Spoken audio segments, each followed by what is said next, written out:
Hello friends, I am Dr. P.S. Wali. I am a nephrologist based at Hyderabad. ఈ వీడియోలో kidney patient ఉపయోగపడే ఇంకొక గొప్ప concept తెలుసుకుందాం. ఆ కాన్సెప్ట్ ఏంటంటే అసలు కిడ్నీ పేషెంట్స్లో హిమోగ్లోబిన్ ఎందుకు చెక్ చేయించుకోవాలి? ఉన్నది కిడ్నీ పనితీరు లోపాలు. మరి కిడ్నీకి హిమోగ్లోబిన్కి మధ్య సంబంధం ఏంటి? కిడ్నీ ఒక గొప్ప ఆర్గాన్. దేవుడు కిడ్నీని కేవలం బ్లడ్ ఫిల్టరేషన్ కోసం ఇవ్వలేదు. కిడ్నీ రకరకాల మల్టిపుల్ ఫంక్షన్స్ చేస్తుంది, మల్టీ టాస్కింగ్ చేస్తూ ఉంటుంది. అలా కిడ్నీ చేసే ఒక గొప్ప ఫంక్షన్స్లో బ్లడ్ తయారవడం. అంటే ఒక వ్యక్తికి బ్లడ్ తయారు కావాలంటే ఎముకల గుజ్జు నుంచి కణాలు తయారవ్వాలి. ఎప్పుడైతే ఈ ఎముకల గుజ్జులో ఉన్న కణాలు మెచ్యూర్ అయ్యి హిమోగ్లోబిన్ తయారు చేస్తే తప్ప బ్లడ్లో హిమోగ్లోబిన్ చేరదు. మరి ఈ ఎముకల గుజ్జు నుంచి హిమోగ్లోబిన్ రావాలంటే ఏం కావాలి? ఈ ఎముకల గుజ్జు నుంచి హిమోగ్లోబిన్ కావాలంటే కిడ్నీ నుంచి ఒక సిగ్నల్ కావాలి. ఆ సిగ్నలే ఎరిథ్రోపాయిటిన్. అంటే మనందరికీ హిమోగ్లోబిన్ ప్రాపర్గా ఉంది అంటే మన కిడ్నీ ఎరిథ్రోపాయిటిన్ అన్న ఒక కెమికల్ సిగ్నల్ పంపించాలి. ఈ కెమికల్ సిగ్నల్ మన బోన్ మ్యారో మీద యాక్ట్ చేసి మన బోన్ మ్యారోని స్టిమ్యులేట్ చేస్తే బోన్ మ్యారో అప్పుడు హిమోగ్లోబిన్ని తయారు చేసి బ్లడ్కి వదులుతూ ఉంటుంది. దెర్ఫోర్ అసలు బ్లడ్ తయారు కావాలంటే ఎముకల గుజ్జు హిమోగ్లోబిన్ తయారు చేయాలంటే కిడ్నీ నుంచి వచ్చే ఎరిథ్రోపాయిటిన్ సిగ్నల్ చాలా ఇంపార్టెంట్. అందుకే కిడ్నీ పనితీరు తగ్గే కొద్దీ హిమోగ్లోబిన్ కూడా తగ్గుతూ ఉంటుంది. సీకేడీ స్టేజ్ 1, స్టేజ్ 2, స్టేజ్ 3 దాకా హిమోగ్లోబిన్ బాగానే ఉండొచ్చు. ఒకసారి స్టేజ్ 3 దాటిన తర్వాత హిమోగ్లోబిన్ తగ్గడం మొదలవుతుంది. మరి హిమోగ్లోబిన్ ఎన్ని రోజులకు ఒకసారి చేయించాలి? యూజువల్గా కిడ్నీ పేషెంట్స్ హిమోగ్లోబిన్ని వారి స్టేజ్ని బట్టి అర్లీ స్టేజ్లో ఉంటే 3 నెలలకు ఒకసారి, అదే లేట్ స్టేజ్లో ఉంటే నెలకు ఒకసారి హిమోగ్లోబిన్ చేయించుకోవాల్సి వస్తుంది. మరి హిమోగ్లోబిన్ తగ్గడానికి ఇంకేమైనా కారణాలు ఉంటాయా? ఎస్, కిడ్నీ పేషెంట్స్లో హిమోగ్లోబిన్ తగ్గడానికి కిడ్నీ పనితీరు కూడా కాకుండా వారి శరీరంలో ఉన్న ఇన్ఫెక్షన్ కూడా కారణమవుతూ ఉంటుంది. ఎప్పుడైతే కిడ్నీ పేషెంట్స్కి ఇన్ఫెక్షన్స్ ఎక్కువగా ఉంటాయో ఈ ఇన్ఫెక్షన్స్ వల్ల కూడా ఇన్ఫ్లమేషన్ అన్న స్టేట్ తయారయ్యి ఈ ప్రో ఇన్ఫ్లమేటరీ స్టేట్ వల్ల కూడా హిమోగ్లోబిన్ తగ్గుతూ ఉంటుంది.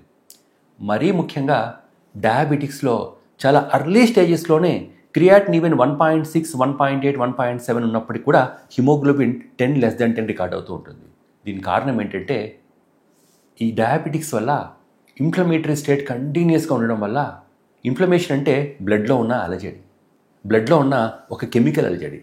ఈ బ్లడ్లో ఉన్న కెమికల్ అలజడి వల్ల, ఇన్ఫ్లమేషన్ వల్ల డయాబెటిక్స్లో చాలా అర్లీ దశలోనే, అర్లీ స్టేజ్ ఆఫ్ సీకేడీలోనే హిమోగ్లోబిన్ తగ్గుతూ ఉంటుంది.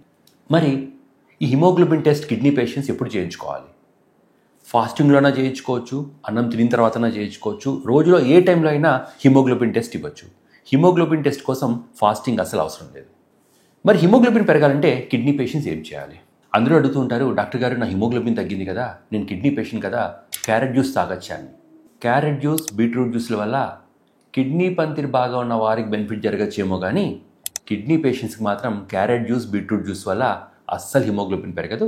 రాదర్ ఈ బీట్రూట్ జ్యూస్లో ఉన్న పొటాషియం వల్ల వేరే ప్రాబ్లమ్స్ వస్తూ ఉంటాయి. దెర్ఫోర్ ఏదో ఎవరో చెప్పారని రక్తం పెంచుకోవాలని చెప్పి ఆ జ్యూస్లు ఈ జ్యూస్లు కిడ్నీ పేషెంట్స్ అసలు తీసుకోకండి. హిమోగ్లోబిన్ తగ్గింది అంటే మీ డాక్టర్ గారిని అడిగి మీ ఐరన్ స్టడీస్ ఒకసారి టెస్ట్ చేసుకొని ఐరన్ గిన్ తక్కువ ఉంటే ఐరన్ ట్యాబ్లెట్లు వాడుకోవడం, ఐరన్ కూడా నార్మల్గా ఉంది అంటే మాత్రం 100% వేరే రకమైన ట్రీట్మెంట్స్ అంటే ఎరిథ్రోపాయిటిన్ ఇంజెక్షన్ కావచ్చు, డార్బిపాయిటిన్ ఇంజెక్షన్ కావచ్చు, లేక కొత్తగా వచ్చిన కొన్ని రకాల ట్యాబ్లెట్స్ అంటే ఆక్సిమియా, రైట్ స్టాట్ ఇలాంటి కొత్త రకమైన ట్యాబ్లెట్స్ వచ్చాయి. అవేమైనా వాడుకోవడం వల్ల హిమోగ్లోబిన్ పెంచుకోవచ్చు. సో ఫ్రెండ్స్, హిమోగ్లోబిన్ తగ్గడం అనేది కిడ్నీ పేషెంట్స్లో ఒక కామన్ సన్నివేషన్. కానీ గుర్తించుకోవాల్సిన లాస్ట్ టిప్ ఏంటో చెప్తాను. ఆ టిప్ ఏంటంటే హిమోగ్లోబిన్ అనేది కిడ్నీ పేషెంట్స్కి టూ మచ్ ఎక్కువ కూడా ఉండకూడదు.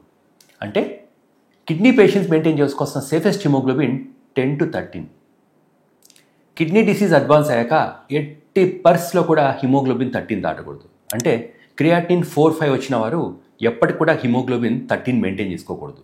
ఇట్లాంటి వారందరూ కూడా వారి స్వీట్ రేంజ్ ఆఫ్ హిమోగ్లోబిన్ వచ్చి 10 to 12. మరి మీరు అడగచ్చు, హిమోగ్లోబిన్ టూ మచ్గా పెరిగితే కిడ్నీ పేషెంట్స్లో ఏమవుతుంది? హిమోగ్లోబిన్ టూ మచ్గా పెరిగితే కిడ్నీ పేషెంట్స్లో బ్లడ్ క్లాట్స్ వచ్చి బ్రెయిన్ స్ట్రోక్స్, హార్ట్ స్ట్రోక్స్ వచ్చే అవకాశాలు ఉంటాయి. అందుకే నార్మల్ పేషెంట్స్లో, నార్మల్ సమాజంలో ఉన్న హిమోగ్లోబిన్ రూల్స్ ఏవి కూడా కిడ్నీ పేషెంట్స్కి వర్తించవు. మా టార్గెట్ అంతా కిడ్నీ పేషెంట్స్లో హిమోగ్లోబిన్ని వారి స్టేజ్కి అనుసరించి 10 to 13 మధ్య మెయింటైన్ చేసుకోవడం. సో ఫ్రెండ్స్, ఐ థింక్ ఈ వీడియోలో మీకు కిడ్నీ పేషెంట్స్లో హిమోగ్లోబిన్ టెస్ట్ ఎందుకు చేస్తారు, ఎప్పుడు చేస్తారు, ఎంత రేంజ్లో మెయింటైన్ చేసుకోవాలా, వీటి గురించి క్లారిటీ ఇచ్చే ప్రయత్నం చేశాను. ఏదైనా డౌట్స్ ఉంటే దయచేసి కామెంట్ సెక్షన్లో అడగచ్చు. Thank you.